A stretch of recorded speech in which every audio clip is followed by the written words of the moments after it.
Yo, yo, yo, what is up, everybody? It is Alex with TV Fortitude back once again, and today we are going to be talking about the pilot from I Know What You Did Last Summer, the TV show. So, this came out back in 2021, and it's a reimagining, remake into TV form of the film from 1997.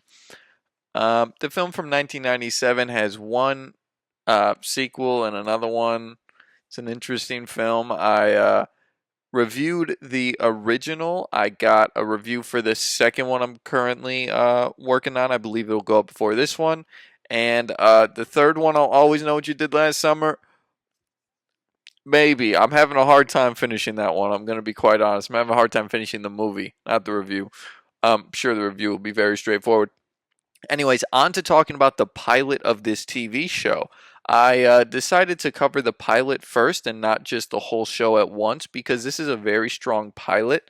And in general, I feel like a good pilot is very important for any TV show. And I don't think it's discussed enough how essential a pilot is, especially back in the day. That was what they showed to studio execs to see if they would get money and funding from advertisers and whatnot to make the whole show. Obviously, it's not that much today, at least I don't believe so. Doesn't seem like it would be. But, anyways, this one is very interesting. It starts off with this whole party sequence. Well, it starts off with the whole thing of the sister coming back from college and then seeing like a bloody thing in the room and written on the mirror. I'm going to be spoiling it. So if you don't want it spoiled, don't watch this. This is one that I would highly recommend watching, just for starters, even if you don't continue forward. The pilot is a really strong pilot. So I highly recommend watching that. And the twists throughout this episode I thought were very strong. Its method of storytelling was very cool. So I trying to remember, I believe it was LA or some coastal rich community, right? Decently different than what we had in the original in a bunch of different ways, but that is one of them. It definitely isn't New England.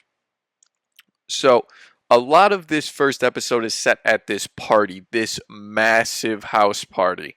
I was always around going to parties, and you know, it's kind of like one of those things where, like, if I put forth the effort, I could go to them, but like, I know it's like kind of debaucherous, and am I going to meet the best people there? No. Now I'm thinking about networking. It's going to encourage some bad behavior out of me.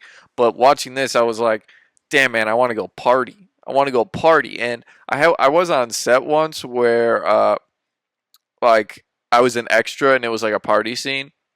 It's not as exciting as a regular party, but it still can be a lot of fun.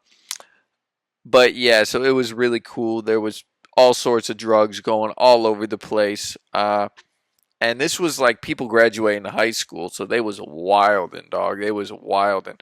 They were definitely in a rich community because it's a massive mansion that one of their parents owns, and it seems like all of them are rich. You have this friend group and a bunch of different dynamics I really like there. The one social media kind of fake friend. There's the one girl who's kind of like in between everything. You got the one dude who's like low key, super good friends with the main girl.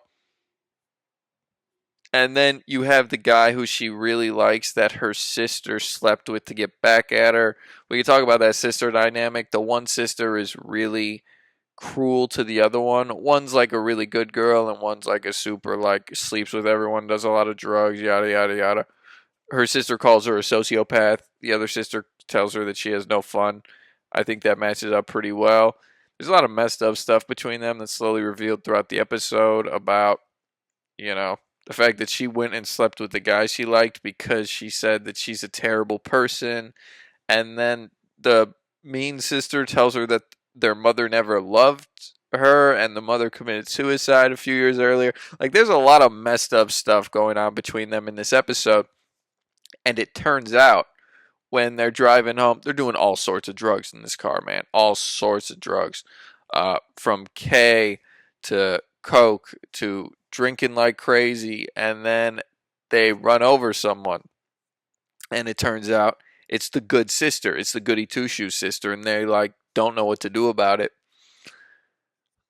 And there's actually a decent dialogue of them going back and forth of whether to drop her body or not. And there still is the whole thing for me. Like, it was less in the original, but because I've seen the original, I felt it even stronger here. It's like, you had one person go, and I think she's dead. Bro, are you not going to go through every, like, means to try to figure out if this person's actually dead? I guess in that case, the story might not work the way they want it to work. But anyways, they end up deciding to go and bring her and drop her body in these caves where their mother committed suicide, and it will wash the tide out to shore. And there is some old looking lady who looks kind of like them do this, watching them as they do this and bring the body in there.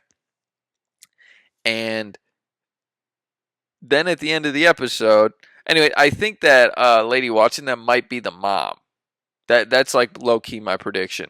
And then when they're getting out of there, like they have a lot of these interesting scenes, like the sister laying next to her sister, just looking at her. The tide's coming in, and then it's revealed that actually, when the sister told, like we see the whole thing about her telling the rude sister telling the nice sister that their mom didn't love her. She takes off the necklace that was from her mom and throws it at her, and she's like, here, now you have everything, right? And then that sister puts it on. And the person we see in the caves is the mean sister who now has that on. And then we go and see the nice sister go and try to get her jacket back, but people are sitting on it. So she grabs her sister's jacket. Then she's sitting out in the car with her sister's jacket on. And they all think that she's her sister. And then so they actually ran over the like cruel mean sister, but everyone thinks they ran over the other girl. So now like the main girl, the nice sister, is pretending to be her evil sister. That was an interesting twist. I actually liked a lot, and it was well done, and I'm eager to see where they take it from there. There was a couple like a lot of the lines they handled went pretty well, but there was one, and I don't know if she was just being cold. The way she said it sounded like her sister a lot, so if she was already in that mind space, he was like, "Can we talk about this?" The like dude who like boyfriend, the dude who she really liked that ended up sleeping with her sister. And then she said to him, "It's just sex," which is something her sister would have said. That was the one line where it's kind of weird. If I knew these characters' names, that would be slightly more helpful. But they're, we'll see. We'll see if they're able to grow enough for me to really feel that. Right now, they're just character outlines. But as back to the ending. So they're leaving the cave, right? And there's actually been a lot of cool moments throughout it where they think they're hearing her breathing, and one time it was just her cell phone, and then another time it was these characters. The last one is they're about to leave the cave. She looks back, doesn't see any movement or anything. Then they walk out, right? And as the tide is just starting to take over, we see her like leg twitch, so like she's still alive, right? So then they all leave, and then at the very end is when we get the reveal that it's actually the good sister that is pretending to be the bad sister. And then we cut back to the beginning. So this is the good sister actually coming home and seeing, I know what you did last summer. And there's like some goat head bleeding all over the place in the closet. And I'm thinking maybe the evil sister is now going to be working with the mom. And everyone thinks both of them passed away, but neither of them have. And they're going to come back and do it. I'm interested to see what they do with that.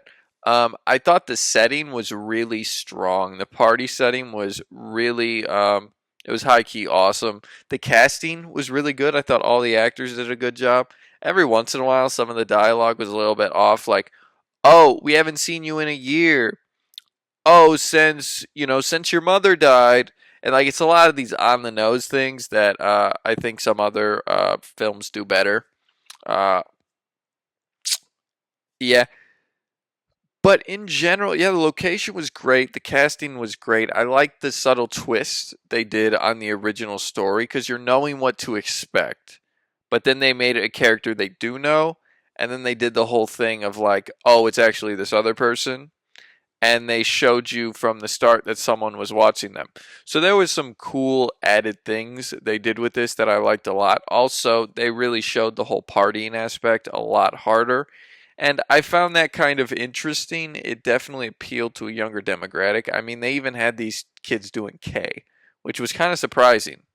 Like, your average person who's just like, oh, kids partying, might not think to put that in there, but I thought that was a really nice touch.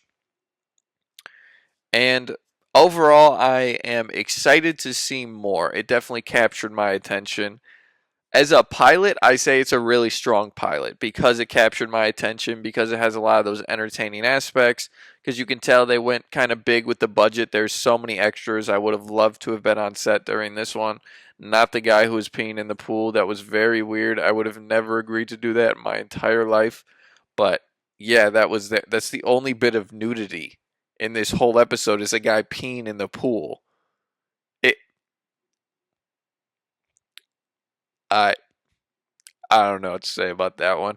These parents are interesting. They did have a really funny line where the parents like, "Hey, at least we know they're here and safe." And then it cuts to this dude just puking his brains out, then doing a line off the counter. That was a good cut. That was a good cut. Yeah, in general, I think it's really strong. I'm having a tough time giving it a rating because this is very unique. It's a TV show that is based on a movie, and it's a slasher TV show. And the main one I know is like the Scream TV show, which I'm a big fan of. So, as a pilot in general, I'm a really big fan of it. Um, as a slasher pilot TV show, taking from I Know What You Did Last Summer, going just based on that, I would say a solid 9.2. I don't have many complaints. I think it's very strong in a lot of different aspects. I do think a little bit of the script writing, specifically the dialogue, is a little on the nose, let's say, and it did make it feel a bit cheaper at times. As far as pilot in general, a scary movie pilot, and just kind of like my own personal pure entertainment factor, no like how do you call that? Like a handicap is 8.7. I think it's really awesome. And then as far as a pilot period, a 7.8. So it's really strong. It's got really high ratings from me. And I know I just did a 3 different scale of what I'm rating it at, but I feel like it's kind of important to give you my thought process on these different modems of thinking about its quality, because we have to consider what we're looking for when we're watching it. I'm looking for the one where I get a 9.2. It's a slasher TV show remake of a slasher movie from the 90s, and we're making a 90-minute movie into 8 episodes, and we are putting all of that into one pilot at the very beginning. So I think it's really strong. I highly recommend it. I'm excited to keep talking about it. I don't know if I'm going to go episode by episode, but I felt this pilot was strong enough to talk about on its own.